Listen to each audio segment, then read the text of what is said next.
Hello po mga kapatid at welcome sa ating 3 p.m. service. At ito po, pinag-aaralan natin yung ating series na Jesus, the Expression of God's Love.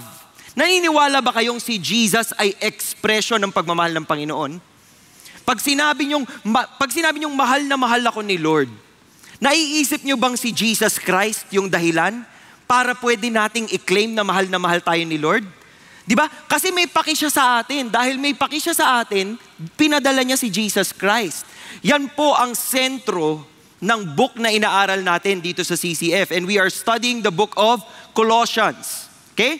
At dito po sa ating series, kung makikita po ninyo, bago yung series natin, magpapakita muna ako. Pamilyar ba sa inyo to? Sinong nakanood na nito? Aba, konti pa lang. So, hindi ako mag-i-spoil. Kasi baka sabihin, parang nanood na rin kayo. Ito po ay Inside Out at ito ay part 2. Ito po ay animation movie tungkol sa mga emosyon ng tao. Ito po si joy, ito po si sadness. Part 2 na po ito. So kung hindi nyo po napapanood yung part 1, syempre dapat manood muna kayo ng part 1 para maintindihan nyo si part 2. Pero bakit ko ito pinapakita sa inyo? Ilan sa mga bagong bagay na nakita natin sa pelikulang ito, at tandaan nyo, wala akong bibigay na spoiler, itong mga strings na ito. Ito pong kinalalagyan nila, ang tawag dyan ay yung belief system. Lahat ng pinaniniwalaan nung taong hawak-hawak nila, kung nasaan sila sa utak nung taong yon, lahat ng kanyang pinaniniwalaan, lahat ng kanyang mga narinig, naramdaman, itinuro sa kanya, lahat yun ay nailalagay dito sa belief system.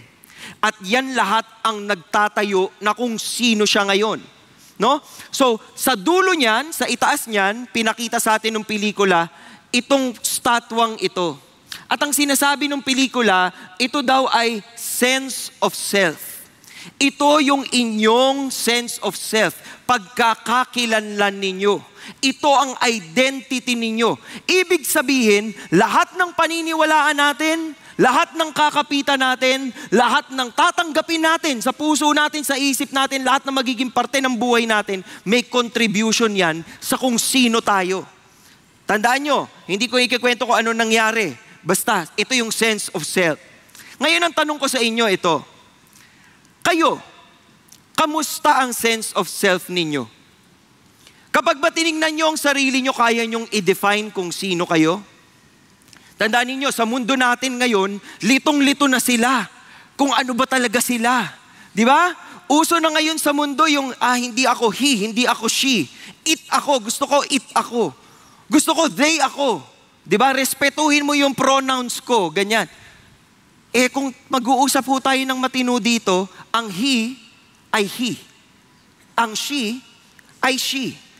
Kahit si he gusto maging she, dahil he siya. Si she. Dahil she siya, ang gulo nito. Dahil she siya, she talaga siya. Di ba? Yun yung self natin eh.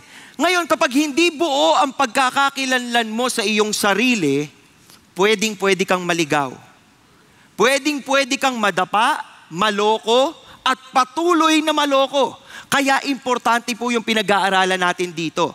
Ang tanong ko sa inyo kanina, how do you live out your best life?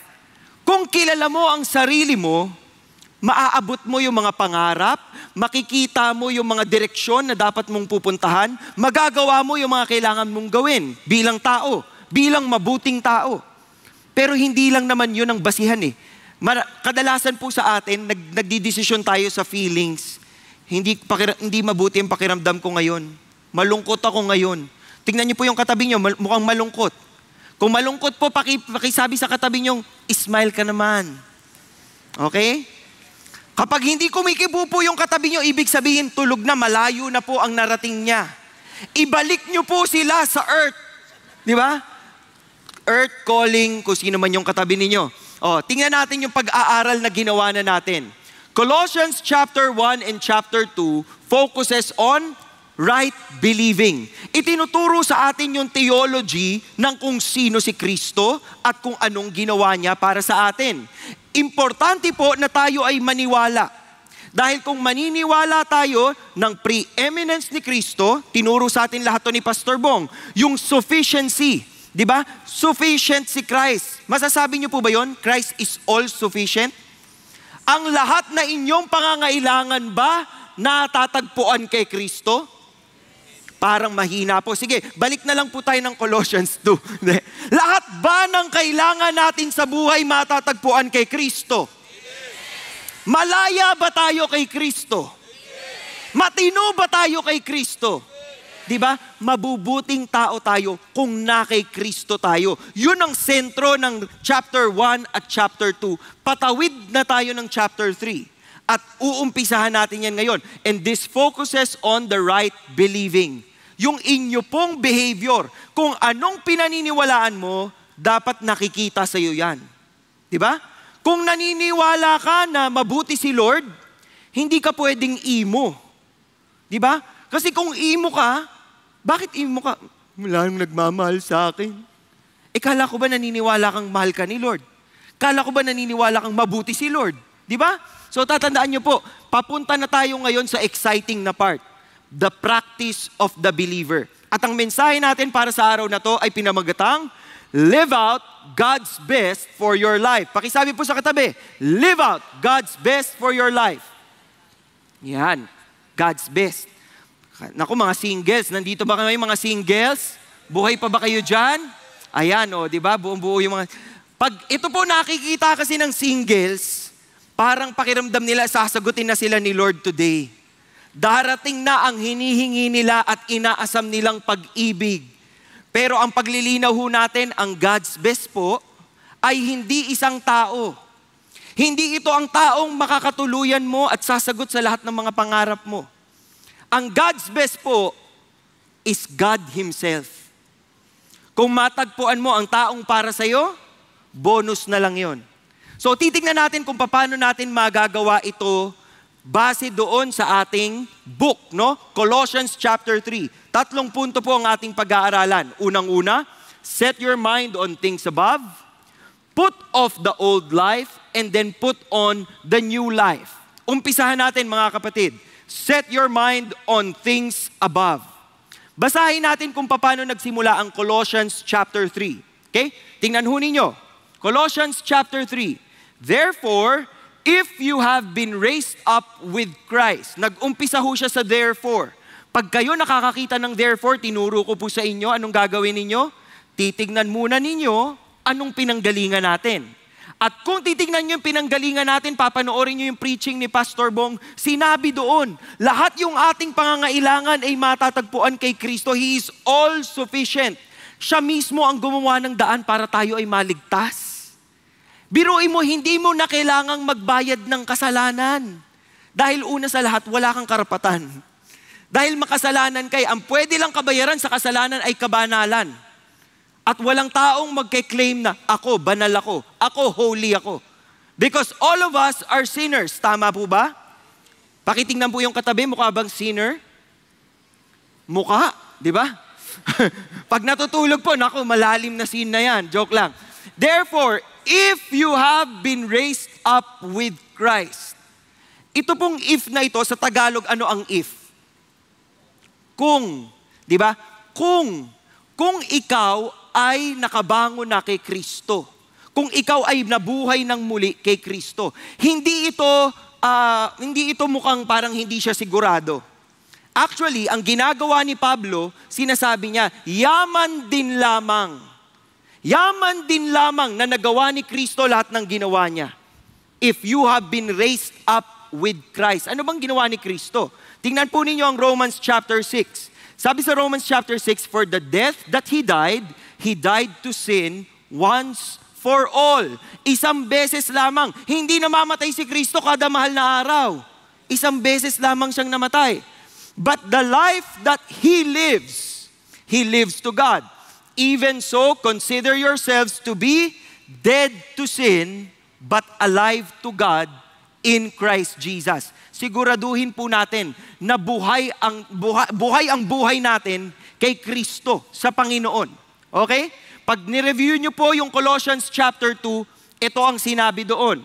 When you were dead in your transgressions and the uncircumcision of your flesh, He made you alive together with Him. Binuhay ka niyang muli. Pag si Kristo po, nung bumangon at na-resurrect, ang simbolo po nun, lahat ng taong maniniwala sa Kanya ay may karapatang bumangon. May karapatang magbago. May karapatan sa panibagong buhay. Buhay na talagang siksik, liglig at umaapaw. Na-enjoy niyo po ba yung buhay na yon? Hina naman po. Yun. Check ko lang po kung gising pa kayo.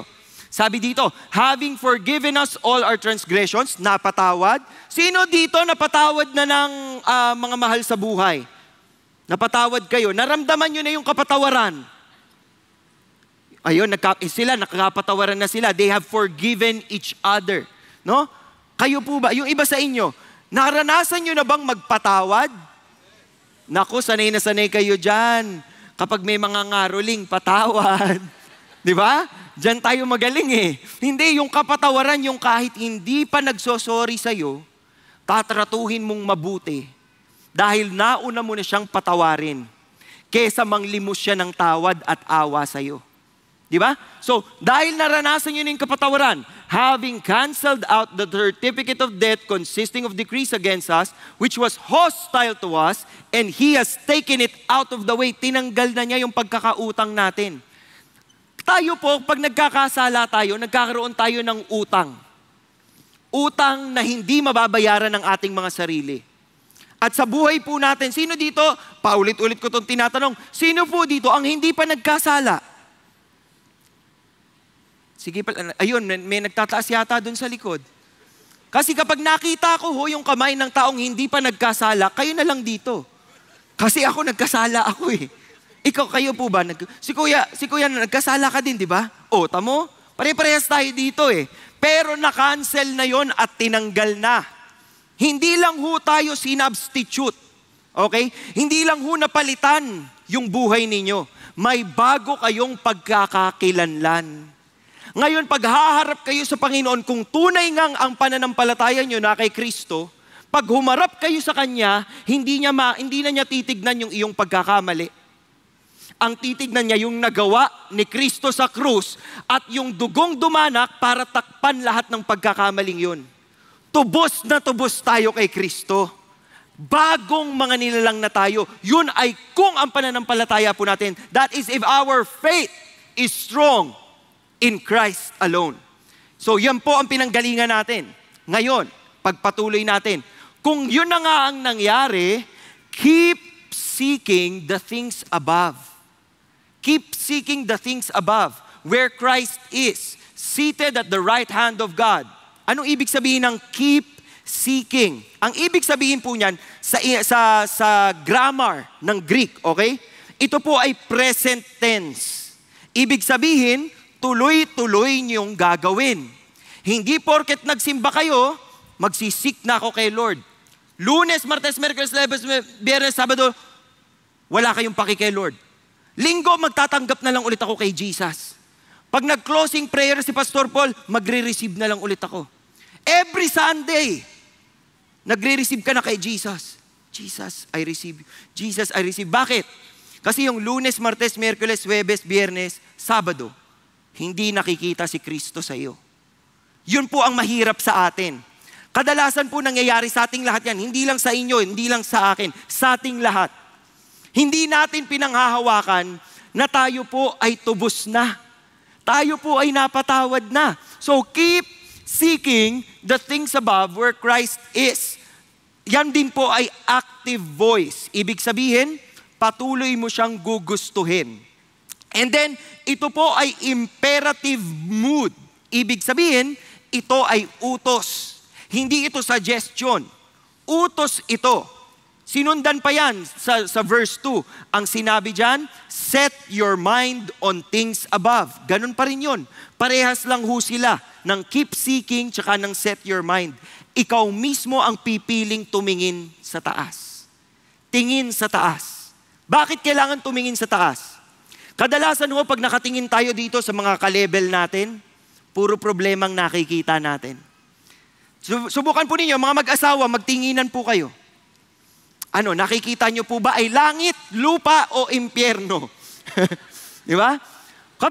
Kapag ang mata natin nakatingin sa kanya-kanyang buhay, marami tayong problemang makikita.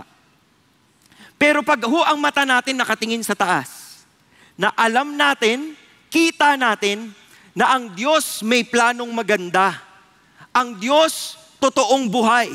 Kaya kahit hindi magandang nangyayari ngayon dito, pwede tayong manampalataya at magtiwala at maghawak sa Kanya. At sasabihin natin sa Kanya, Panginoon, hindi ko naiintindihan ngayon, pero titingin ako sa taas. At ikaw lamang ang aking hahabulin. That is the objective. Set your mind on the things above, not on the things that are on earth. Naalala ko dito yung aking favorite verse. Hebrews 12 verses 1 to 2. Sabi niya, therefore since we have a great cloud of witnesses surrounding us. Ito po yung Hall of Faith.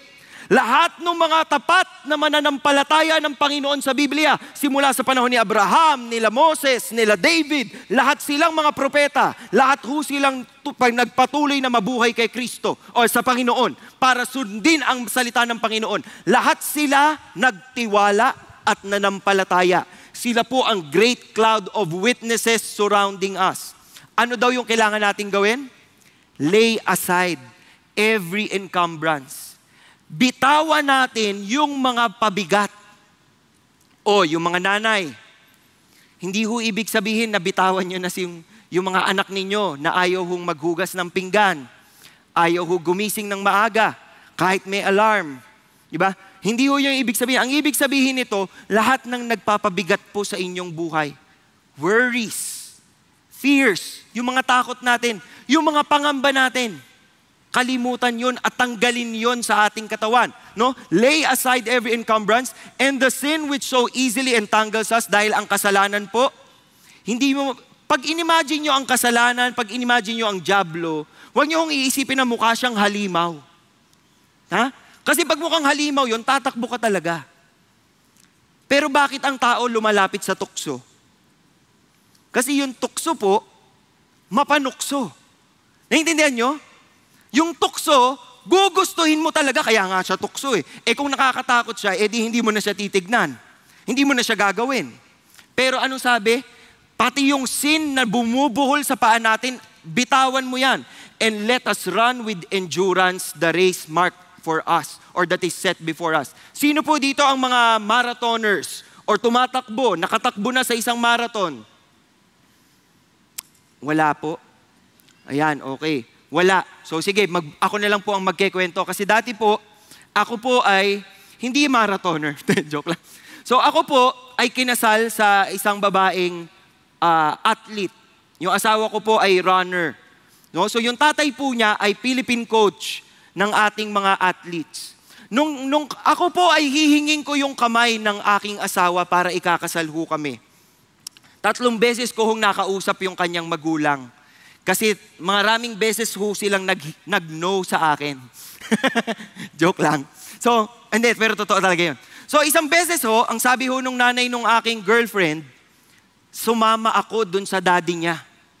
At yung daddy po niya ay coach. Philippine coach. Sama daw po ako. Siyempre, mahal na mahal ko siya. Gusto ko siya maging asawa.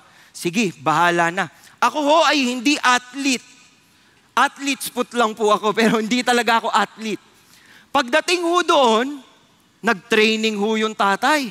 Si Papa, nagte-train, nagpapatakbo ng mga athlete, takbuhan sila, ganyan.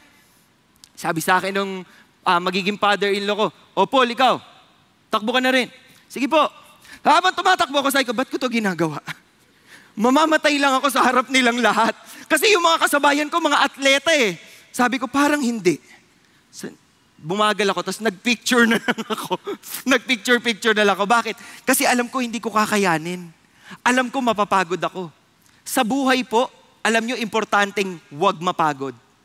Importanteng dapat sa buhay, nakatingin tayo dun sa ating goal at susugod talaga tayo dun at hindi tayo magmamaliw, hindi tayo papatayan ng ating gana. Hindi tayo mawawalan ng ganang mabuhay para sa Panginoon. Yun po yung running with endurance. Paano daw yun ginagawa? Fixing our eyes on Jesus. Lagi ba kayong nakatingin kay Kristo?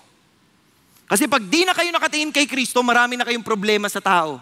Napapansin nyo na, Ay naman, si pastor ganito, ganito na naman. Lagi na lang pinapansin ni pastor yung mga natutulog.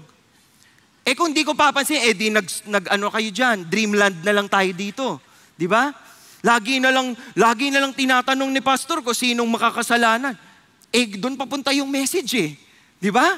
So, fix your eyes on Jesus, author and perfecter of your faith. Naalala niyo ba yung kantang, Turn your eyes upon Jesus. Look full in His wonderful face. Ano daw mangyayari? And the things of earth will grow strangely dim in the light of His glory and grace. Ibig sabihin, pag tumingin ka kay Kristo, mas malinaw mong nakikita yung purpose ng buhay mo. Pero pag tumingin ka sa mundo, at sa kung anong ginagawa ng mga kaibigan mo at kaaway mo, sinama ko yung kaaway. Kasi mahilig ho tayo mag-scroll sa Facebook. At mahilig tayo na ang friends natin, yung iba friends, yung iba enemies. Pero nandun pa rin sila sa Facebook natin. Tapos pag nag-i-scroll kayo, makikita nyo, naku, na-post na naman siya, oh. Di ba? Tapos ano pong ginagawa? Tatawag kayo sa kaibigan ninyo. Sasabihin nyo, Mare, nakita mo ba? Pag ganyan na po ang bati sa inyo, alam nyo na kung saan papunta. Di ba? Chika na naman to. Meron na namang, narinig mo na ba ang latest? Ganyan. Naku, kabahan kayo dyan. Huwag kayong titingin sa nangyayari sa paligid ninyo at hayaan yon na ma-disappoint kayo. Tumingin kayo kay Kristo, mga kapatid. At sa katapatan niya, doon kayo mananatili. Okay? Malinaw sa atin yung goal natin. Meron hong example kanina sa Luke 12:19-21. Isang mayamang tao, sobrang yaman niya, sobrang saya niya. No? Pag sobrang yaman mo, parang wala ka ng problema eh. Sa sobrang yaman niya, ano sabi niya? You have many goods laid up for many years to come. Take your ease, eat, drink, and be merry. Sino ho gusto maging ganyan? Yung kakain ka lang, iinom ka lang, masayang buhay mo, wala kang iisiping gastos, lahat meron ka. Kung gusto mo ng kotse bukas, sige, bili tayo. Magsawa ka kinabukasan, sige, palitan natin, bili ulit tayo. Ang sarap ng buhay mo. Di ba? Gusto mo lumipad, gusto mo mag-US, gusto mo mag-Australia, gusto mo mag-Greece, sige lang, ang dami mong pwedeng gawin. Ganon yung taong ito. Ang sabi sa kanya ng Panginoon, tingnan nyo, you fool! Diba? Kalokohan ang nasa isip mo. Bakit? Your soul is required of you this very night, ngayong gabing ito. Now, who will own what you have prepared? Kadalasan ho, meron tayong mga kilalang mga tao, nag-i-invest sila na pagandahin yung kanilang buhay. Sobrang dami nilang na-achieve. Nakapagpatayo sila ng bahay, may milyones sila, meron silang ganito, ganyan. Ang tanong doon, pagkatapos, pag namatay kayo, ano mangyayari dyan? Sasabihin po nila, ipapamana ko to. Sige, sabihin natin pinamana mo. Paano pag namatay sila? Di ipapamana din. Paano pag naubos na yung lahi ninyo? Ano mangyayari? Wala, dito lang yun sa mundo. Nakikita nyo yung issue? Hindi natin bibit-bitin ang mga bagay na ito sa totoong buhay natin, sa eternity. Kaya nasaan ang focus natin, mga kapatid? Yun yung sinasabi dito. Pag sinabing set your mind on things above, lampasan mo yung tingin sa mundo. Lampasan mo yung pagkukumpara natin sa mga nakikita natin around us. Go beyond that. Think of eternity.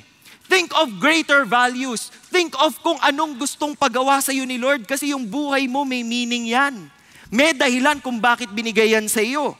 So, pagpatuloy natin. Sabi po sa verse 3, you have died and your life is hidden with Christ in God. Tanggap niyo po bang kayo ay namatay na? Konti lang. Pero kung sa mga nanonood po online, parang patay po talaga sila dito. Wala ho silang kibo. Hindi, joke lang. Kayo ba alam niyong namatay na kayo? Bakit tayo namatay? Buhay kayo ngayon, nandito kayo. Anong ibig sabihin na you have died? Ibig sabihin po, tapos na yung buhay mo na nakaraan. Nung pumasok si Kristo sa buhay mo, lahat ng nangyari in the past, done. You're dead to sin and alive in Christ. Buhay tayo kay Kristo. When Christ who is our life is revealed, then you also will be revealed to Him in glory. Ibig sabihin, may magandang future pong nag-aabang sa atin. Anong ibig sabihin ng dying with Christ? Hindi po ito cessation or eradication. Okay? At ito po ay spiritual reality. Anong ibig sabihin ng spiritual reality? Yung union natin with God through Christ. It's no longer I who live, but Christ who lives in me, Galatians 2:20. That's your new identity. I am a new creation in Christ. Di ba? Judicial freedom. Ito ho yung binasa ko kanina. Ang ibig sabihin, kung may pagkakautang ka kay Lord, kung may pagkakautang ka dahil may kasalanan ka, dahil sa ginawa ni Kristo, tubos lahat yun. Hindi ka nasisingilin. Bakit? Kasi bayad ang lahat ng mga kasalanan mo. Bayad. At malaya ka. Malaya ka na. Ang problema natin, hindi natin iniisip na tayo ay malaya na. Kaya tuwing linggo, iiyak tayo kay Lord, sorry Lord, sorry. Kinabukasan, gagawin pa rin natin yung kasalanan natin. Tandaan nyo, you have freedom. And there's freedom in Jesus. And then, the power of sin has been broken. You are no longer a slave to sin. Sabi po ni Paul sa Romans 6, sin shall not be master over you, for you are not under law, but under grace. Kaya nga ho kinakanta natin, amazing grace di ba? Dahil sa grasya, habag, awa ng Panginoon, anong nangyari sa atin? Tinubos tayo. Having been freed from sin, we are now what? Slaves of righteousness. Para huyang, alam niyo po ba to, paru-paro? Alam niyo kung paano nagiging paru-paro ang isang paru-paro? Paru-parong buhok, hindi eh. Nagagaling po yan sa uod, ay sa higad, o kung ano man tawag natin dito. Basta uod. Caterpillar, yan sa English, caterpillar. Ito po, mababalot ng isang chrysalis at magiging siyang pupa, no? Nandyan siya sa loob. Akalain mo yun, mula dito, bigla siyang magiging ganito? Alam niyo kung ano nangyayari dito? Pag nabalot na yung kanyang katawan nitong matigas na material, ang katawan po ng uod ay nagiging liquid. Naghahalo, nagme-mekos-mekos yan sa loob. Mekos-mekos na siya dyan. Walang nakakaalam kung paano nangyayari yun kahit ang science hindi nila makopya. Hindi nila magawa yung nagagawa nitong mga paru-parong to. Na pagkatapos niya dyan, at pagkatapos ng ilang linggo, lalabas siyang may pakpak. Lalabas siyang maganda, lalabas siyang maayos. Na? Yan po ay napakagandang pangako sa atin ng Panginoon. Bakit? Katulad ng ating buhay, mukha ho tayong hindi ka nais-nais. Pag nagkwentuhan tayo ngayon at sinabi ko sa inyo, pwede mo bang sabihin sa katabi mo ang pinakamasamang bagay na nagawa mo? Sa palagay niyo po ba, gugustuhin pa nilang tumabi sa inyo? Di ba? Kung mag-uumpisa ho tayong mag-open up sa isa't isa at sasabihin natin what are the wrong things we did in our lives, do you think the person beside you will feel safe sitting with you? I don't think so. Pag nalaman natin ang baho ng isa't isa, bigla na lang ho kayong gaganyan. Ay, matindi to. Matindi to. Kasi paglapit pa lang sa'yo, kapatid, ay, naku, grabe. Iba palang baho yung naamoy. Hindi, alam ko, mababahong buhay natin nung hindi pa tayo kay Kristo. Pero kaya tayong baguhin. Kaya tayong baguhin. At yung pagbabagong yon, tingnan nyo hindi na tayo ngayon gagapang. Kaya na nating lumipad. Diba? Sa buhay po natin may gravity. Pag tumalon ako dito, malalaglag ako, tama? Pag tumalon ba ako dito, makakalipad ako? Okay, sabihin natin kung magkabit ako dito ng kurtina. Meron akong kurtina dito, tsaka kurtina dito. Gaganyanin ko ho. Pag tumalon po ba ako dito, makakalipad ako? Hindi, di ba? Bakit? Kasi may law of gravity. Hindi mo pwedeng kalabanin yun. Pero bakit yung paru-paro kaya niya? Kasi binigyan na siya ng pakpak na kaya siyang buhatin. Pero eventually po, ang paru-paro, hindi porket nagkapakpak ka, lagi ka nang nasa ere. Di ba? Nakakita na kayo ng paru-parong dumadapo? Nakakita na kayo ng paru-parong hindi dumadapo? Di ba? Kaya nga, kasi mapapagod sila. Lipad. Lipad. Nakikita nyo? Kasi apektado pa rin siya nung gravity eh. Ganon din ho tayo sa Christian life. May pakpak na tayo ngayon, kaya na nating lumipad sa tawag ng kasalanan. Pero nilalabanan natin yon. Hindi porket binago tayo ng Panginoon, wala nang paki sa atin ang kalaban. Kaya nga lagi namin sinasabi, pag nagre-retreat ang mga tao, pag nag-a-attend ng True Life, pagtapos ng retreat, pagbalik nila sa bahay nila, nandun lahat ng pagsubok. Baka nga dun pa lang sa bus, pauwi eh. Susubukin na sila ng Panginoon. Susubukin na sila ng kaaway. Totoo bang mahal mo si Lord? Totoo bang mahal mo si Lord o mas mahal mo tong kaibigan mo? Mas mahal mo tong kasalanan na ginagawa mo? Yun ho ang challenge, no? So dapat ho, tandaan natin, kailangan nating tumingin sa taas para hindi natin pauulit-uliting gagawin yung mga ginagawa natin. Sabi ho sa Romans 8, we are children of God. Heirs. Tawag sa atin, tagapagmana. Biruin po ninyo yung benefit na binibigay sa atin. We are heirs. Ang goal is to be glorified with Him someday. For I consider the sufferings of this present time are not worthy. Wala hong binatbat. Lahat po ng mga pinagdadaanan nating hirap sa ngayon, kung ikukumpara natin siya dun sa buhay na ibibigay sa atin in eternity. That is the beauty of the promise. Ano po ba to? Motivation po ang tawag dito. Sino ho dito ang willing pong maglakad simula dito sa CCF Center hanggang sa Baguio at bibigyan ko ho kayo ng 500? Meron po ba? Meron? Wala. Bakit wala? Ayaw nyo? Sige, sabihin po natin, maglalakad kayo mula dito sa CCF Center pagkatapos ng service natin. At kailangan nyo makarating ng Baguio. Gamit lang ang 2 paa nyo. At pag nagawa nyo yun, bibigyan ko kayo ng 1,000,000 piso. Sino ho dito ang maglalakad pa Baguio? Matibay ho kayo, ha? Bakit? Alam ko na kung bakit.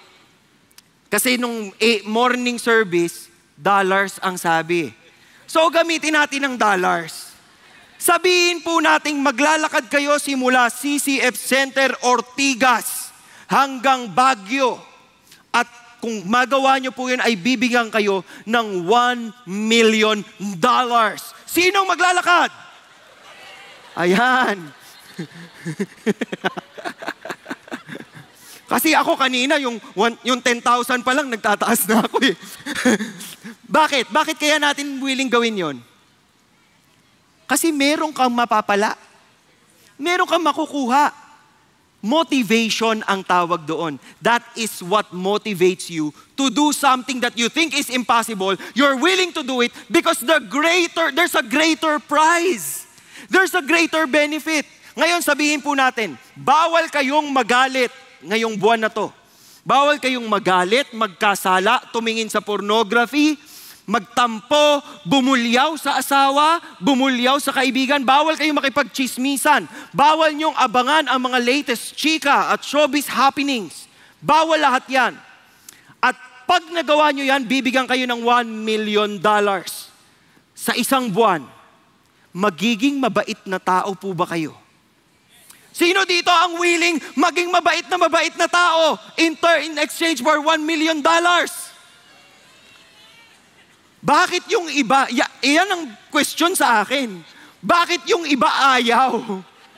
Di ba? $1,000,000, ay, masyadong maliit.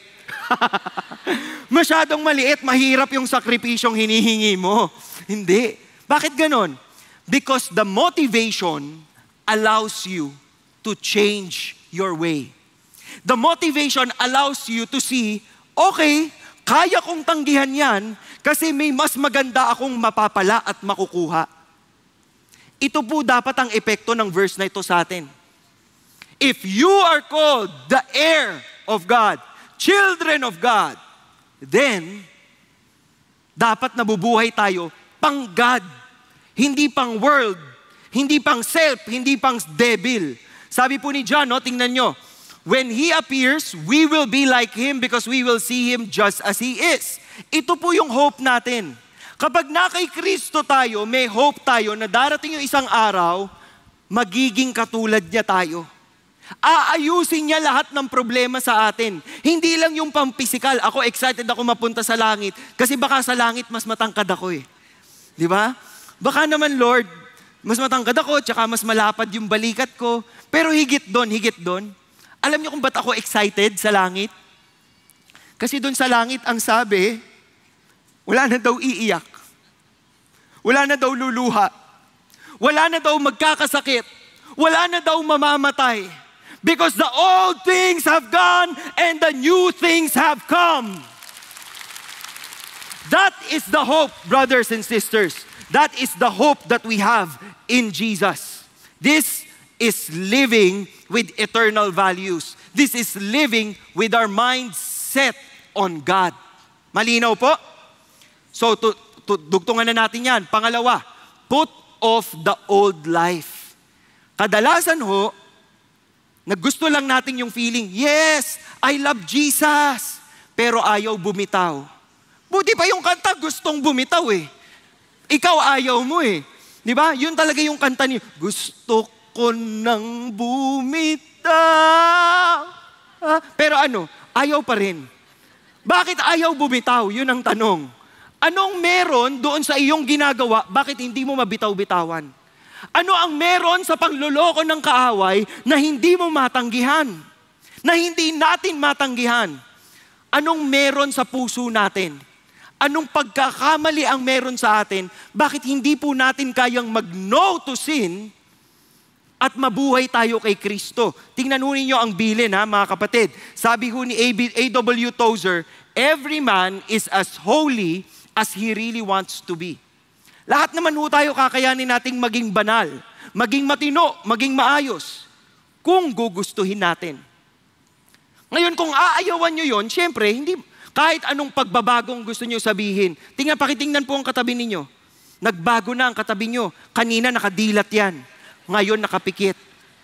So, pwede nyo hubang baguhin ulit yung itsura ng katabi nyo. Sabihin nyo, dumilat ka naman ngayon, second point na. Di ba? Para sana mabuo niya yung message kahit sa gitna. Okay? Every man is as holy as he really wants to be. Anong ibig sabihin yan? Sabi po ni Apostle Paul, consider the members of your earthly body as dead. Patayin nyo na yan.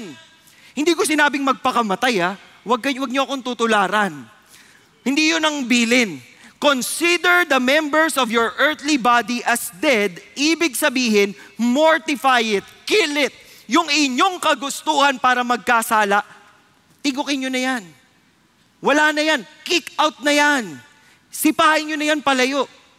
Kasi may bagong buhay ka na Mas masarap dito sa bagong buhay. Sabi ho ni Paul sa Romans 6, what shall we say then? Are we to continue in sin so that grace may increase? May it never be. How shall we who died to sin live in it? Tandaan po ninyo, pag tinanggap nyo si Kristo bilang inyong Diyos at tagapagligtas, kayo ay sumabay na namatay sa Kanya at bumangong kayong panibagong tao. Nilinis, tinubos, pinatawad, may bago kayong buhay. Yun po ang bilin. Yun po ang benefit. Ay, anong ibig sabihin nito? Dapat, hindi na tayo biktima ng ating mga favorite sins. Diba? Tingnan nyo si Jesus ang taas ng standard. Tingnan nyo, I say to you, everyone who looks at a woman with lust for her has already committed adultery. Dati ho ang pangangalunya o pagkakaroon ng kabit, yung meron kang kasama. Pero sa standards ni Jesus, yung matingin ka pa lang, nagkasala ka na doon. Nakikita nyo? Kaya ano daw ang sabi ni Jesus? If your right eye makes you stumble, tanggalin mo. Dukutin mo, itapon mo yan. Throw it from you, for it is better for you to lose one of the parts of your body than your whole body to be thrown into hell. Yun ho ang sinasabi ni Paul sa Colossians. Ang sabi niya, dead to immorality, impurity, passion, evil desire, greed, amounts to idolatry. Alam niyo po bang lahat ng salitang nakikita niyo ngayon na nakakulay dilaw, Lahat yan pertains to one kind of sin. Anong sin yun? Sexual sin. Sexual sin. Marami ho sa atin, past life natin, immoral tayo, impure tayo. Meron tayong mga kagustuhan, kaya nga ho tayo nanonood, kaya nga ho kayo nag-i-scroll, kaya nga ho kayo nagsusubscribe sa mga vloggers na gusto ninyo, kasi may iba kayong nakikita na hindi nyo dapat tinitignan. Diba? Evil desire. Yung greed po na ito, meron silang kultura noon na hangad nila na mas marami pa silang ma-experience na katawan. And so they go for prostitutes. They live lives that are very promiscuous. They live lives that are very sinful. At yun po yung sinasabi, patay na kayo dyan. Hindi na dapat kayo kaparte niyan. Hindi na parte ng buhay ninyo yan. Ano pa? Anong sinabi? Sabi dito, verse 6, it is because of these things that the wrath of God will come upon the sons of disobedience. Ngayon po, ako po ay may nakausap meron akong kinasal this week. Inimbita ko nga siya yung kausap ko, inimbita ko sana makarating siya dito. Lumaki ho siyang Kristiyano. Pero tumigil siyang mag-attend ng kanilang church. Kasi siya po ay homosexual. At pakiramdam niya sa kanilang simbahan, siya po ay nadja-judge. At talagang masama ang tingin ng mga tao sa kanya. Kaya malaki ang tampo niya sa Christian church. Lumapit siya sa akin bago ko magkasal at sabi niya sa akin, Pastor, can I talk to you? Meron po akong kaba talaga sa ganyan eh. So inawakan ko yung kamay ng asawa ko. Sure. At tapos nag-express po siya. Dalawa ho ang pwede kong maging sagot. Una, pwede kong sabihin sa kanya, ay, okay lang yan, yung choice mo sa buhay, welcome yan. O yung isa, sabihin ko sa kanya yung totoo. Sabihin ko sa kanya na hindi gusto ni Lord yun. Nagdadasal ako sa utak ko habang naka-smile ako, pero kabang-kaba po ako mga kapatid. Yung pa ako namawis na. Hindi ko na alam kung ano pong sasabihin ko. Basta, nung tinanong niya ako, what do you think of it, Pastor? Sabi ko sa kanya, alam mo, mahal na mahal ka ng Panginoon. Mahal na mahal ka ng Panginoon na inalaw kanyang kausapin mo ko ngayon. So sabi ko sa kanya, gusto ko munang humingi ng tawad sa kung paano mo naramdaman yung pagkokorek sa'yo ng mga Kristiyano sa paligid mo. Pero gusto ko ring sabihin sa'yo na dahil mahal na mahal ka ng Panginoon, ayaw niyang magpatuloy ka sa kanyang ganyang gawain. Dahil ang tunay na pagmamahal, nagsasabi sa iyo kung ikaw ay mapapahamak. Ikaw ay mapapahamak sa mga choices na gagawin mo. So it is my prayer right now na sana pakinggan mo ang boses ni Lord. Unti-unti, hindi mo kailangang magbago ng pananamit mo bukas, makalawa, pero dapat meron ka na sa puso mo, alam mo, Lord, kung mali ito, ituro mo sa akin ang daan papunta sa tama. And I prayed for that person. I really prayed intentionally for him. And hindi ko alam kung anong dahilan bakit kami ang nagkasal doon sa kasal na yon. Sabi ko sa kanya, alam mo, hindi naman ako dapat magkakasal dito eh. Nagkasakit lang si Pastor Omar eh. Pero siguro akong pinadala dito para mapadala ko sa iyo yung mensahe ni Lord. Sabi ko sa kanya, mahal ka ng Panginoon. At sa sobrang mahal ka ng Diyos, ayaw niyang manatili ka sa kasalanan mo. And that's why you have to let it go. Let it go. Let it go. Di ba? In them, you also once walked when you were living in them. Anong ibig sabihin nito? Yung mga kasalanan na binanggit ni Pablo, ito ay buhay ng mga taga-Kolose. Ganyan na sila nabubuhay. Ang sinasabi ni Pablo, ganyan ang buhay nyo noon, magbago na kayo. Kasi may Kristo na kayo. Hindi na natin dapat pinagpapatuloy yung mga maling gawain. But now also, ano pong sinabi dyan? Bago natin puntahan yan. Ito muna, Romans 8:13. If you are living according to the flesh, you must die. Kailangan mong kitilin. Kailangan mong tapusin. Kailangan mong alisin yan sa buhay mo.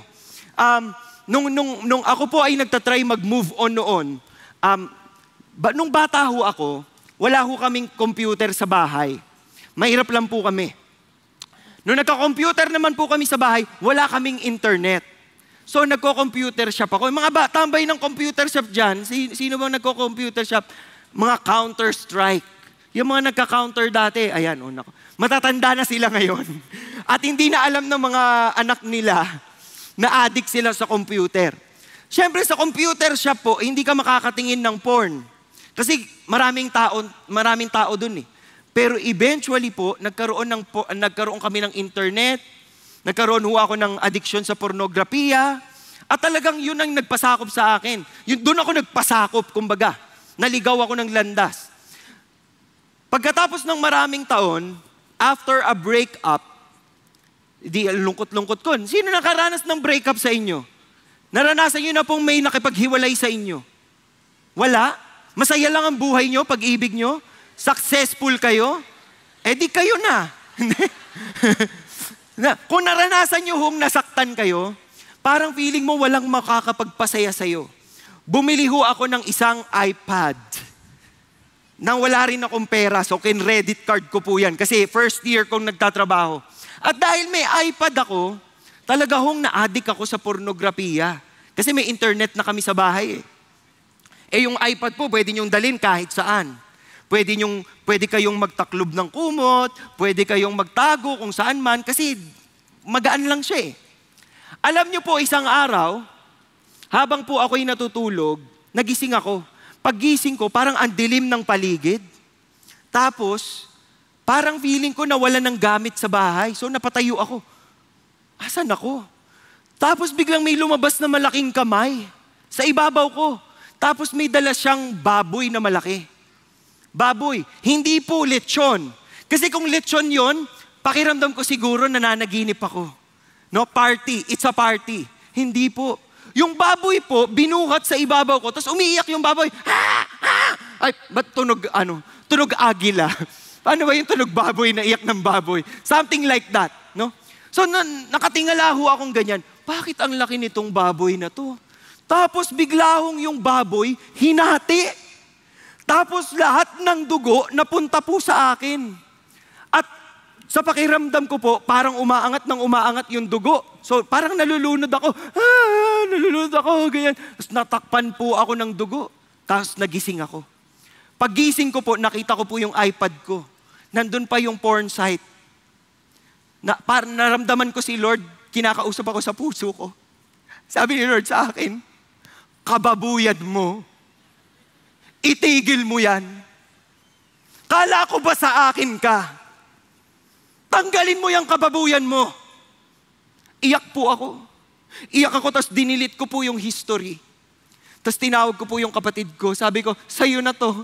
Pakibenta to. Wag na wag kong makikita tong iPad na to dito sa bahay. Walang kapangyarihan yan sa akin. Bakit ko sinishare yun sa inyo? Kasi kung ayaw nyo na pong magkamali, puputulin ninyo kung anuman yung source ng temptation sa inyo. Putulin nyo yan. Itigil nyo yan. Hindi lang pornografiya. Kung lagi kayong nadadapa sa chismisan, mag-earphones kayo. Huwag kayong makinig sa kwento nila. Di ba? Pag nilapitan ka, Mars. Bigyan nyo po ng 4Ws. Mars. Ito ang 4W sa CCF. Bawal daw ang chismosa. Di ba? Ganon. Anong ibig sabihin yan? Kung merong bagay na nagkokos sa inyo para magkasala, putulin nyo yan, tanggalin nyo yan. Kasi may mas magandang buhay na binibigay ang Panginoon sa atin. Hindi tayo alipin ng kasalanan, alipin tayo ng Panginoon. Hindi lang po sexual sins, mga kapatid. Tingnan ninyo. But now you also put them all aside. Isantabi nyo na yan. Tanggalin nyo na yan. Labas nyo na yan sa bulsa ng buhay ninyo. Ano-ano yan? Anger, wrath, malice, slander. Mali siya, malice. Okay? Hindi porket may lies dyan. Lisa. Hindi po. Mali siya yan. Hindi yan lisa. Okay? Malice, slander, paninirang puri. Alam nyo po ba kung paano manira ng puri ng isang tao? Yung sasabihin po ninyo sa iba, alam mo ba, gantong nangyari dyan, gantong ginawa niya, pero hindi naman ho totoo yung sinasabi nyo. Paninirang puri po yun. At nakakasuhan po kayo. Kaya nga yung mga chismisan sa Facebook, yung mga showbiz, di ba? Nagsasampa sila ng anong kaso? Libel. Di ba? Kakasuhan ka ng libel kapag mali ang mga sinasabi mo. And then abusive speech from your mouth. Tanggalin na yan. Kaya ba yan? Kaya bang gawin yan, mga kapatid? Kaya po ba? Bakit? Bakit kaya? Kaya po yan kasi itong pangako ng Panginoon. Sabi ni Paul, I am confident of this very thing, that He who began a good work in you will perfect it until the day of Christ Jesus. Kaya ng Panginoong baguhin ang ating buhay at patuloy po niyang babaguhin yan. Pero ang hinihingi sa atin, dapat willing tayong magbago. Willing tayong mag-let go. Willing nating alisin yung mga bagay na hindi nakakabuti. So then, my beloved, just as you have always obeyed, not in my presence, but now much more in my absence, anong bilin? Work out your salvation with fear and trembling. Anong ibig sabihin ng work out your salvation? Ang salvation po, tayo ba nagtrabaho o si Kristo? Sino ang nagtrabaho para tayo ay maligtas? Sino ang nagtrabaho para maligtas kayo? Si Jesus. So ano tong work out? Work out your salvation. Ano ang naiisip niyo pag work out? Ha? Wala, ayaw niyo mag-workout. Di ba? Pag nagwo-workout kayo, para kayo ay magkaroon ng ano. Wag niyo maniwala na yung mga nagwo-workout tinutubuan ng muscle. Okay? Sasabihin ko na po ang totoo. Kahit kung hindi kayo nagwo-workout, may muscle po kayo. Hindi lang siya kita. Kasi hindi siya nawo-workout. Hindi siya lumalabas. So yun ang ibig sabihin dito. Work out your salvation. Ipakita mong ligtas ka. Ipakita natin na bagong tao na tayo. Hindi na tayo alipin ng kasalanan, hindi na tayo alipin ng mundo, at hindi na tayo alipin ng dyablo, kay Kristo tayo. Yun ang bilin. At anong confidence natin, mga kapatid? It is God who is at work in you both to will, gustuhin magbago, and to work, na talagang magbago. Si God ang kikilos sa atin. So ang importante po, nakasuko kayo sa Kanya. Lord, ito po ang buhay ko. Pigilan po ninyo ako sa mga bagay na hindi tama. At talaga pong iliko nyo ako papunta sa tama. Ganun ang dasal, mga kapatid. Okay? Pagpatuloy natin, Colossians. Do not lie to one another. Pakitignan po ang katabi. Mukha po bang sinungaling? Naku, minsan hindi nyo nalalaman sa tabas ng mukha yan. O sa ganda ng bigote.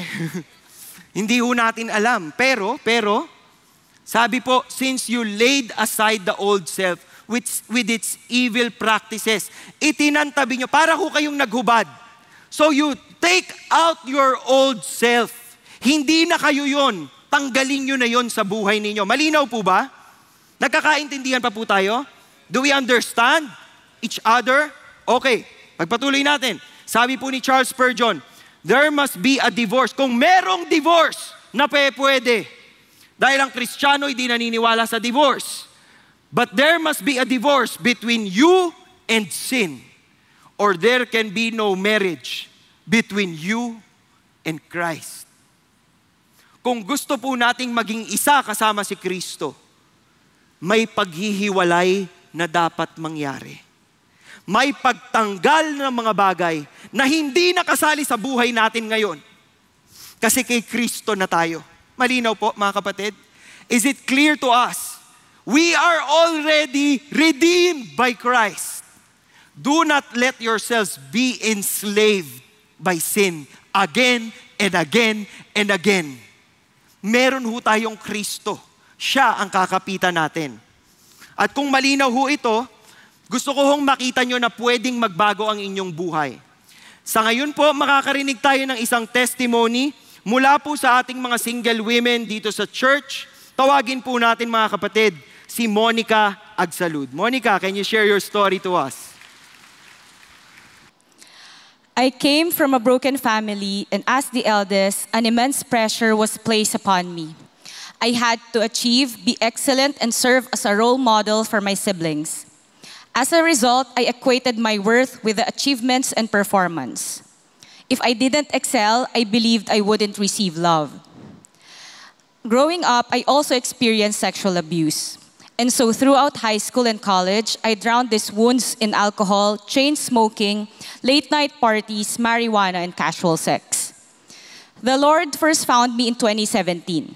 A friend invited me to attend a CCF Singles Fellowship, and it was there that I realized how much I needed the Lord.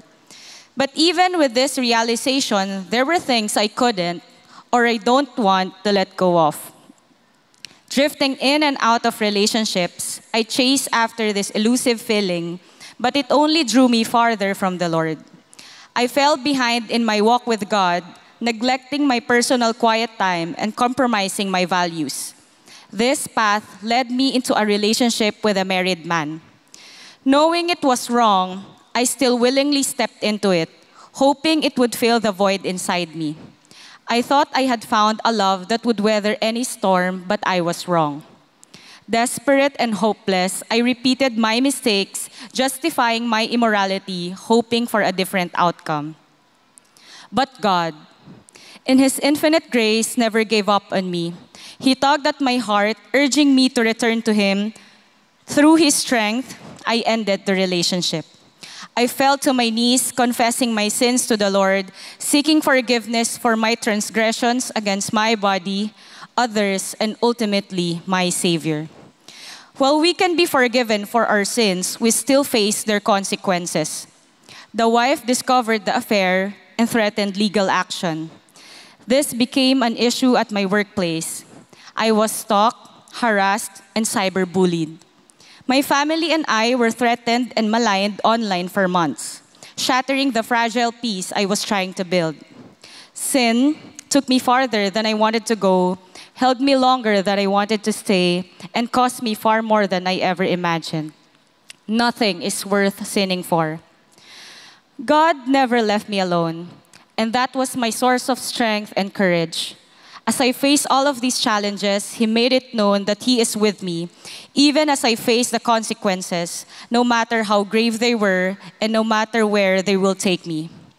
During those times, I learned to surrender the lordship of all areas of my life to Him.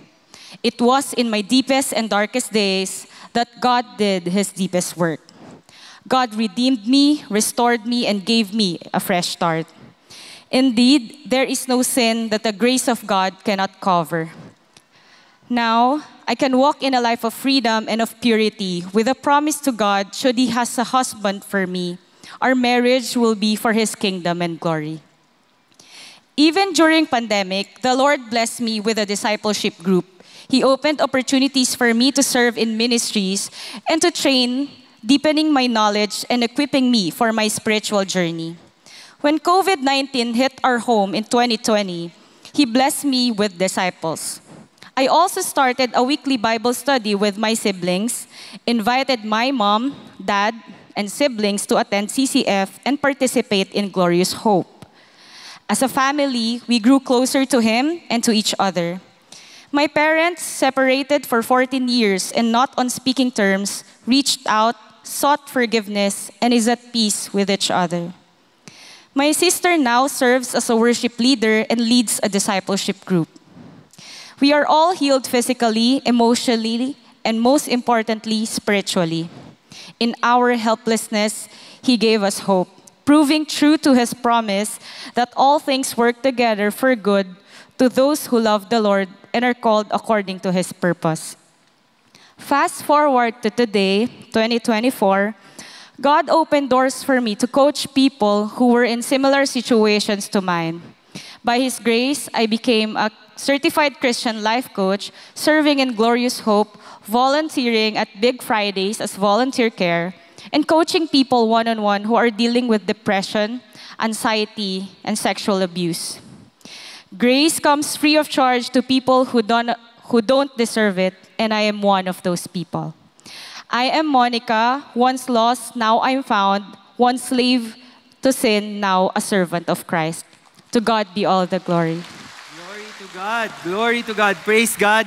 Si Monica po ay, bago natin siya ipag-pray, no? Si Monica po ay isa lamang sa Napakaraming mga singles na nakasama namin po a few weeks ago sa MMRC para sa aming best weekend ever True Life Retreat.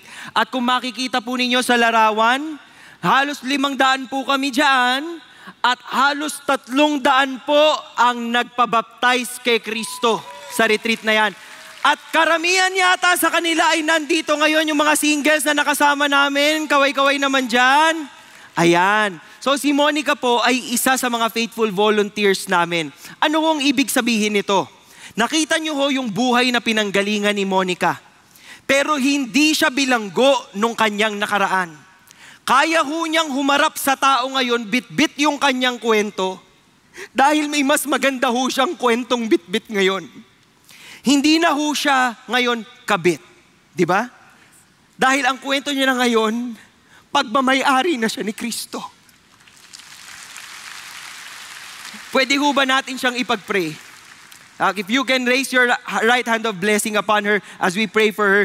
Lord Heavenly Father, we thank you for the work that you've done in Monica's life and for your faithfulness in her and through her.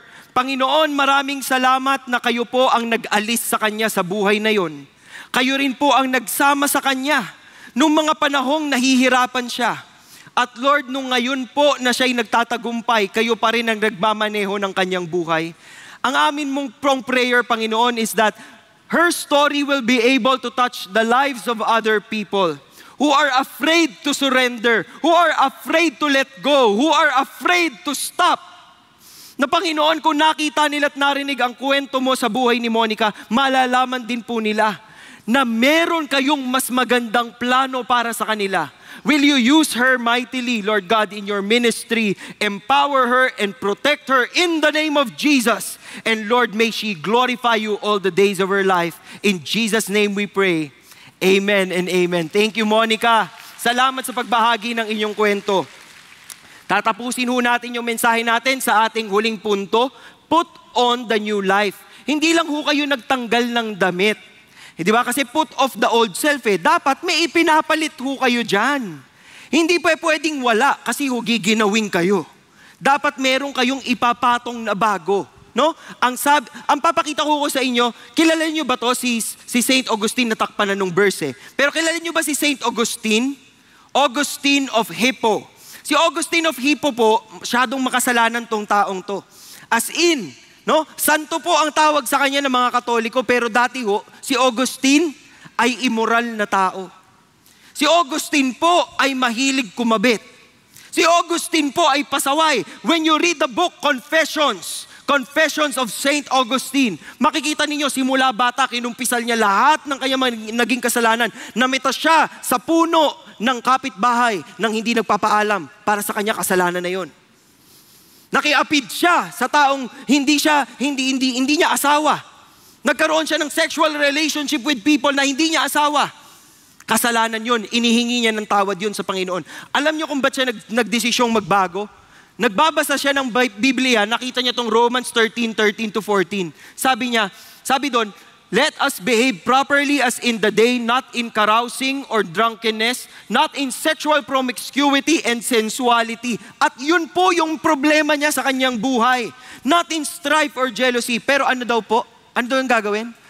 Put on the Lord Jesus Christ. Ipatong natin sa ating mga sarili ang pagkatao ng ating Panginoong Jesucristo and make no provision for the flesh in regard to its lusts. Alam nyo ba isang araw nakita niya yung kanyang dating kalaguyo? Ang sabi ho sa kanya, Augustine, hindi mo ba ako nakikilala? Ako to. Alam niyo yung sinagot ni Augustine? Alam kong ikaw yan. Pero hindi na ako ito. Si Kristo na ang nananahan dito. Ganon po tumanggi. Ganon po tumanggi sa tawag ng laman at kasalanan. Hindi na ako ito. Si Kristo na ito.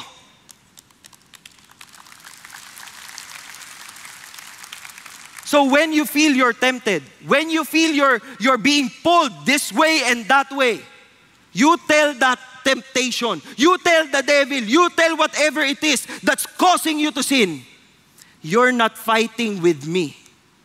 Christ is in me, the hope of glory, I have the victory in Jesus' name. Kayang-kaya nyo hong tumanggi. Kayang-kaya natin lahat tumanggi. Kaya nga ho sinabi ni Paul, have put on the new self na kayo ay patuloy pang binabago. Hindi ho kayo biglang magiging perpektong tao pagkatapos ng service na ito. Umiiyak kayo, nagsisisi na ako. Pagka uwi nyo ho, meron pa rin ho kayong mga struggles. Meron pa rin hong temptation. Yun nga ho ang maganda sa Christianity. Hindi natin pinapangako na ang buhay ninyo masaya. Pero pinapangako natin ang buhay nyo buo at hindi na nakawin sa inyo kahit kailan. Yan ang buhay na meron tayo kay Kristo. Being renewed to a true knowledge according to the image of the one who created Him. A renewal na hindi na tayo ngayon hinuhusgahan sa kung sino tayo. Whether we are Jew or Greek, circumcised, uncircumcised, barbarian, Scythian, or free man, ano na ang identification natin? Christ is His all and in all. You see, it's not just your sanctification that Jesus died for. Jesus also gave us all a new identification. Because in Christ, we are a new being. We are a new creature. The old has gone, the new has come. Blessed be the name of the Lord. So ano hong gagawin? So as those who have been chosen by God, holy and beloved, put on, isuot mo, ilagay mo, ipatong mo sa iyo ang puso ng compassion, kindness, humility, gentleness, patience. Ano naaalala nyo dito? The fruit of the Spirit. Hindi ba? Kapag kayo kay Kristo na, sasabihin ninyo, Lord, kayong magmaneho ng buhay ko, ayokong akong magdidesisyon. I surrender my life to you completely. Take full control. At yun ho ang gusto nyong lalabas sa inyo. Pag piniga kayo ng pagsubok ng buhay, ang lalabas sa inyo, kay Kristo ka. Kay Kristo ka at hindi ka maliligaw. Kay Kristo ka kaya kaya mong maging compassionate, kaya mong maging kind, kaya mong maging humble, kaya mong maging gentle, kaya mong maging patient. Dahil kay Kristo tayong lahat at tinubos niya tayo. Yun po ang benefit of putting it on. Wag ho tayong maging katulad ng mga baboy. Hindi ko po alam kung kayo ay nag-aalaga ng baboy. Kasi yung tatay ko dati nag-aalaga po sila ng baboy nung mga bata sila. Ang mga baboy po, gustong-gusto niyan sa putik. Kahit paliguan nyo yan. Pag ipamanicure nyo pa sila at ipapedicure, okay? Blow dry nyo pa ang buhok niyan. Pero pag pinakawalan nyo yan sa bukid at nakakita ng putik yan, dadive yan sa putik. Bakit? Kasi ayun ang alam niya. Babalik-balikan ko to kasi bilang baboy, nandito kami nag-e-enjoy. Nare-realize ko kung ba't ko to ginagamit ngayon. Kasi ang temptation sa atin ng kaaway, baboy ka rin eh. Balik-balikan mo lang yung mga kasalanan mo. Tandaan nyo, the old has gone. The new has come. Mabuhay kayong buo at binago ni Kristo. At panghawakan po ninyo yun, mga kapatid. Huwag nyo nang balikan yung mga gawain dati. Kaya nga po sabi, bear one another, forgive each other. Karamihan ho sa atin, nagsisimba palagi, pero may galit sa puso. May galit kayo sa puso. Ang sabi dito, forgive each other.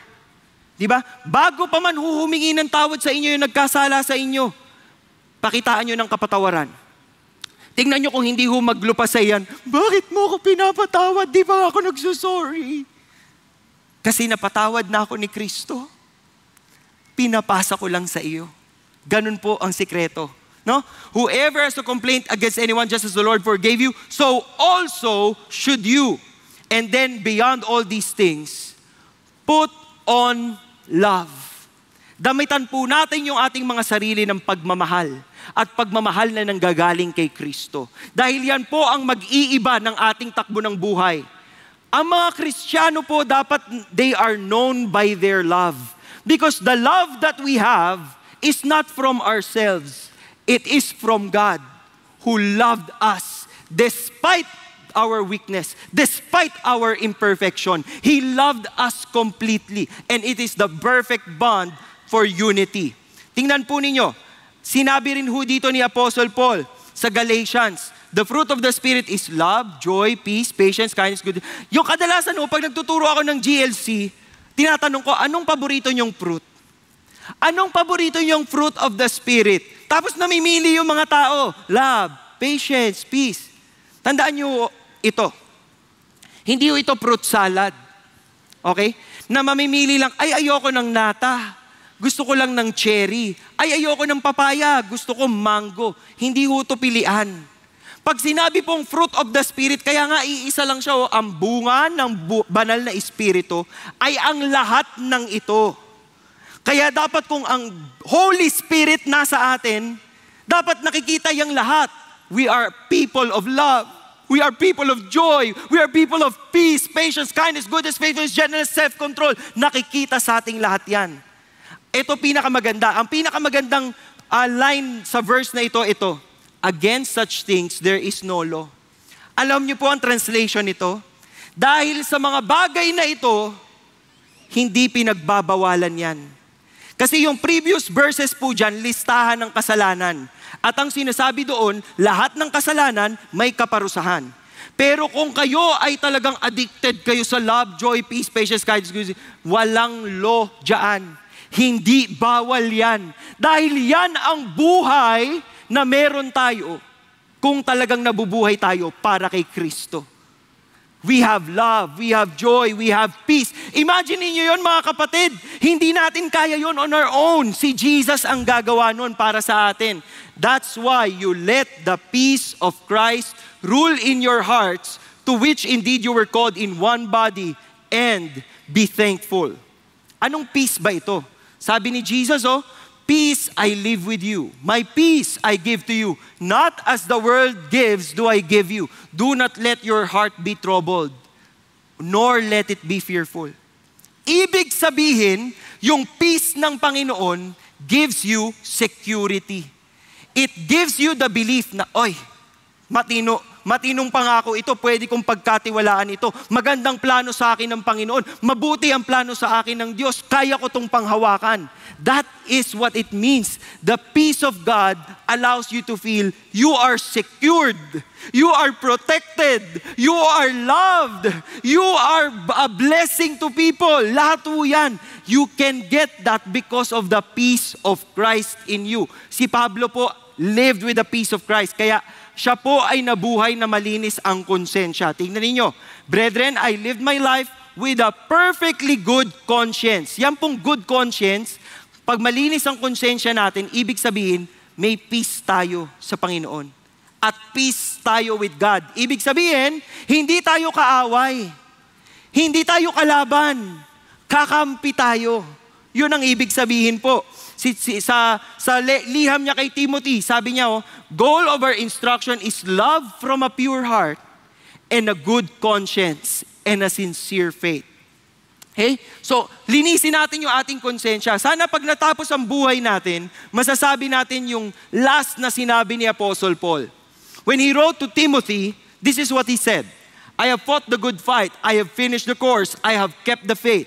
In the future, there is laid up for me the crown of righteousness, which the Lord, the righteous judge, will award to me on that day. And not only to me, but also to all who have loved His appearing. Ito ho ang future natin, mga kapatid. The future that we have is so magnificent, is so beautiful, that we cannot settle on sin. We cannot settle on temptation dahil walang binatbat lahat yun sa future natin kay Kristo. Yan po ang sinasabi sa 2 Timothy. Balikan ko ho yung kwento kanina ng inside out. Ang dami yung problema ng emosyon ng tao. Alam niyo ho ang solusyon doon? Sana na andun si Kristo. Kasi if your mind is set on things above, kahit problemado kayo, kahit malungkot kayo, kahit galit kayo, kahit ina-anxiety kayo, kahit nandidiri kayo, naiinggit kayo, o nahihiya kayo, ang solusyon nyo palagi, makikita nyo kay Kristo. Anak, wala kang dapat ipangamba. I am yours, and you are mine. Yan ang pangako ni Jesus. That is why you set your mind on things above, not on the things that are on earth. Lagi kayong titingin sa taas at kakapit sa Kanya. For you have died and your life is hidden with Christ in God. That is the way to live out God's best for your life. Gusto nyo pong sumaya ang inyong buhay? Gusto nyo pong umayos ang inyong buhay? Nag-uumpisa po lahat yan sa pagsuko natin sa Panginoon. Now, we do this every Sunday. Hindi pa ho tapos ang service, ha? Huwag ho kayong mag-pack up. Hindi pa tapos. Hello? Kay Pastor Bong nga, hanggang 5 kayo dito eh. Hindi, joke lang. Diba? Dapat, chill lang kayo dyan. Diba? Ito, isipin po ninyo to. Diba? Patandaan nyo to, pakitandaan po ito, ha? Ang buhay natin, hindi po natin sinusukat sa na mga nagawa nating mabuti. Hindi po tayo nagpaparamihan ng kabaitan. Because if we stand in comparison to the holiness of God, mahihiya tayong lahat sa balat natin. Kahit yung pinakabanal mong version, madumi pa din pag itinapat mo sa holiness ng Panginoon. But God's best for your life is available. What does that mean? When you live your life for Jesus, with Jesus, in Jesus, your life is the best life ever. So bibigyan ko ho kayo ng pagkakataon ngayon. Habang ho tayong lahat nakapikit na kayuko. If you have done something wrong, meron kang ginawang mali, alam mong mali sa mata ng Diyos. At kahit hindi mo alam ang Biblia, alam mo yan dahil may konsensya ka. Alam mong mali. Alam mong hindi tama sa mata ng Diyos. Kailangan mo ihingi ng tawad kay Lord yan. Siguro meron sa inyo naghahanap ng kapayapaan, naghahanap ng peace, naghahanap ng joy, naghahanap ng love. Hinanap nyo na sa kung saan-saan, hindi nyo pa rin makita. I tell you the truth, if you experience Jesus, you will find what you're looking for. Panginoong Jesucristo, lumalapit kami sa inyo ngayon. And I want to pray for two kinds of people today. The first set of people that I want to pray for, Lord God, ay yung mga Kristiyano na. Matagal nang nagsisimba, matagal nang nagpapakita sa simbahan, parte na ng inyong pamilya, Panginoon. Pero lagi pa rin ho kaming natatalo, lagi pa rin ho kaming nadadapa. At this point, Lord, we want to pray for these people. Lord, will you be our victory? Lord, will you be the grace that changes us from the inside out? Lord, will you be the one to set us free? Allow us to stand on what you have done on the cross. And allow us to remember, Lord, we have been redeemed. Malaya kami. Help us, Lord, to live a life that is pleasing and honoring to you. As we fix our eyes on you, Jesus, help us to live lives, Lord, that are worthy of the name that is above all names. Pangalawa ko hong gustong ipag-pray, Panginoon, yung mga taong hindi pa sumusuko sa inyo. At alam nyo yan sa sarili ninyo. You don't have to look around. Nararamdaman nyo po yan ngayon, kumakatok ang Panginoon sa inyong puso at sinasabi sa inyo, anak, huwag ka nang magtago. Anak, alam mong babalik ka sa duming pinanggalingan mo. Huwag mong hayaang hatakin ka ng kaaway palayo sa akin. Ngayon pa lang, isuko mo ang buhay mo sa akin. Ako ang bahala sa iyo, sabi ni Kristo. Will you surrender your life to Him? Will you entrust your life to Him, your entire being to Him? And will you say, Lord, I want to follow you. I want to be with you. I want you to be in me. Lord Jesus, I want you to be a part of my life. Kung yan ay hinaing ng puso mo, can you raise your hand? I want to pray for you. Nakikita ko po kayo hanggang dyan sa taas. So if you really want to surrender to Jesus now, please, I want to pray for you. Raise your hand and tell Jesus that. Tell Jesus, Lord, I am sorry. I am sorry for all my sins. Alam ko, Lord, mali. Alam ko mali. Pwede mo ba akong linisin? Pwede mo ba akong patawarin? Pwede mo ba itong alisin? Panginoon, I trust that when you died on the cross for me, you paid the penalty of my sins. And Lord, because of what you've done, Jesus Christ, I am a new creation. The old has gone, the new has come. Jesus, be my Lord, be my Savior. Pwede nyo na pong ibabangin yung mga kamay. At habang tayo po ay nagtatapos, kung ang commitment nyo sa Panginoon ay mabubuhay kayo, living your best life in God, living the best life that God has for you, setting your mind on things above, putting off your old life and putting on your new life in Jesus, I want you to make a stand today. At sa pagtayo po ninyo, sinasabi niyo sa Panginoon, Panginoon, hindi ko kaya kung ako lang, pero tulungan mo ko. I want to be pleasing to you. I want to be honoring you. I want to be loving you for the rest of my life. Lord, help me, help me, help me. Jesus, we call upon you. And as you make a stand, Lord, I pray that this entire church will commit to live this life for Jesus. Lord, you gave your all for us. It is only right that we respond this way. Na sa buhay na meron kami ngayon dito sa daigdig, no matter how long or short, hindi namin alam kung ang gaano kahabang buhay namin, pero itong sigurado, Panginoon, tumatayo kami ngayon because we want to declare that we want to live for you. Glorify yourself. Glorify yourself in our lives, Lord. And allow us, Lord, allow us to be good bearers, to be salt and light to others. Lord, help us to live lives that are pleasing to you. Be honored and be magnified in Jesus' name. Amen and amen.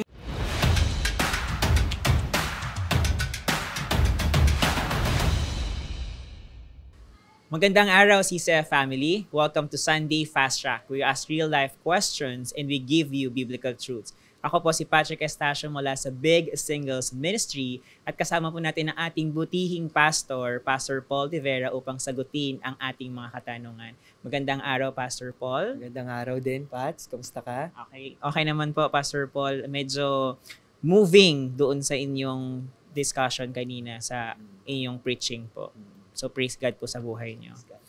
Alright, so Pastor Paul, ito po ang ating mga katanungan. At para sa una nating katanungan, ano ang practical na dapat nating gawin para maituon natin ang ating isip ng maayos para sa heavenly things kaysa sa earthly things? Ayan, ako napakaganda na ginamit mo yung heavenly things versus earthly things. Kasi ang normal nating reaksyon bilang tao, tumingin sa kung anong nasa paligid natin.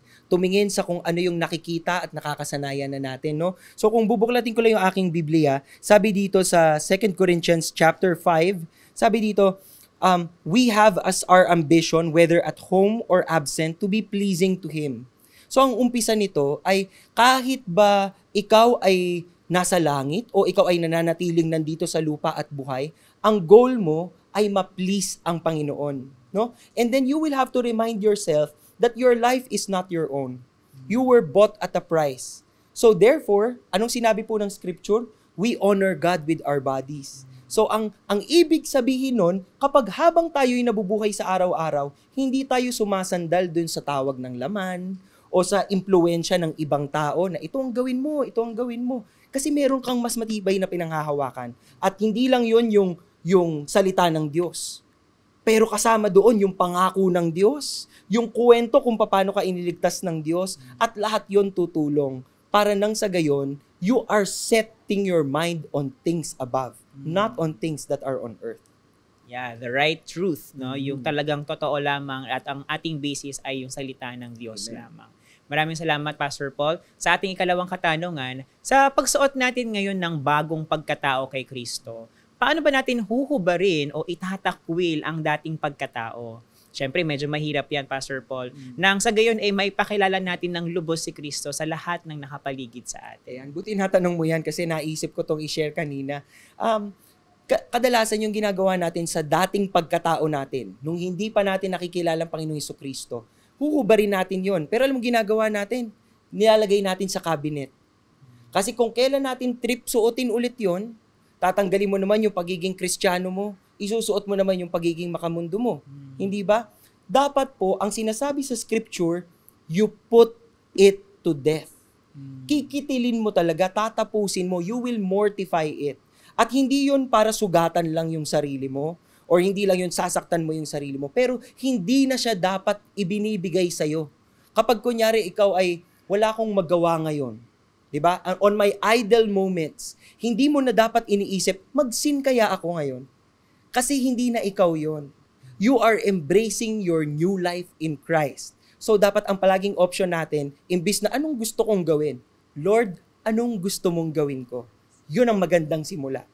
To please Him. To please Yes, with our obedience. For our last question, Pastor Paul, paano tayo magiging maingat na huwag maudyukan ng ating mga emosyon at makaiwas na maitulak nito sa kasalanan? So medyo duktong dun sa inside-out mo na discussion kanina. So, nakikita natin kanina, di ba, pinakita ko dun sa message na itong mga emosyon na to, kaya nilang kontrolin yung ating response, yung ating sarili. At valid po ang mga emosyon. Mga kaibigan, kapag kung naririnig nyo po ako ngayon at kung nakikita po ninyo ito ngayon, bilang isang Kristiyano at bilang isang pastor, sinasabi ko po sa inyo, valid po yung inyong mga nararamdaman. Pero itong papaalala nyo sa sarili ninyo, hindi bida sa kwento ninyo ang inyong pakiramdam. Because you have to let your emotions be obedient to your will. And then your will should be obedient to who you are, to your identity. At kung ang identity po natin ay kay Kristo, lahat ng nasa loob natin, susunod na naaayon sa Kanya. So yung mga emosyon, bagamat nararamdaman natin, napoproseso natin siya in the eyes of God, in the presence of Christ. Lord, nalulungkot ako. Hindi bawal malungkot, pero pwede mo siyang iproseso sa Panginoon at siya mismong magbibigay ng kasagutan sa bawat luha, sa bawat iyak. Siya yung magpaparamdam sa iyo na yung yakap ko ay sapat at nandito ako para sa iyo. That is the objective, brothers and sisters, that we turn to Jesus more than we turn to our own individual feelings. Because Jesus reigns supreme at siya po ang hari ng mga puso at isip natin. Praise God, Pastor Paul. Maraming salamat, Pastor Paul, sa pagsagot ng aming mga katanungan. At bago po tayo magtapos, iniimbitahan po namin kayong sumama sa ating nalalapit na Prayer and Fasting Week. Ang tema natin sa Mid-Year Prayer and Fasting ay Undefeated, the Victorious Prayer Life. Markahan niyo po ang inyong mga kalendaryo sa July 3 to 6, Miyerkules hanggang Sabado, face-to-face sa CCF Main or to any CCF satellite na malapit po sa inyo. And that it's for CCF Sunday Fast Track. God bless everyone!